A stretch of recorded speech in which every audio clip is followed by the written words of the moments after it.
Calon Wali Kota Palembang nomor urut 3, Yuda Pratomo mengatakan, jika terpilih akan menyediakan lapak gratis di pusat keramaian dan mempermudah fasilitas perizinan serta pemberdayaan ekonomi melalui pelatihan.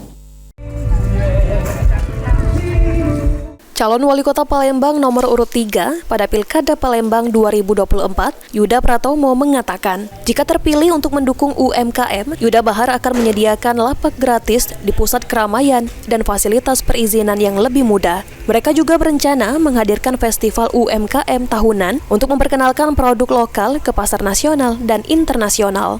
Yuda percaya bahwa UMKM adalah tulang punggung ekonomi Palembang, sehingga perlu dipastikan dapat tumbuh dan berkembang. Yuda Bahar juga akan fokus pada peningkatan kesejahteraan ekonomi masyarakat dengan program pelatihan gratis bagi pemuda dan pelaku usaha mikro, kecil, dan menengah atau UMKM. Salah satunya pelatihan digital marketing untuk membantu UMKM memperluas pasar, workshop keterampilan praktis seperti desain grafis, editing video, hingga pelatihan memasak. Kita diamanahkan jadi wali kota dan wakil wali kota.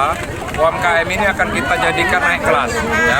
Kita akan berikan pelatihan-pelatihan untuk mengupgrade ilmu mereka supaya dia bisa membuat produknya ini yang standar nasional bahkan standar internasional yang memenuhi unsur-unsur kesehatan, ya, rasa juga, ya, dan juga kebersihannya. Ya.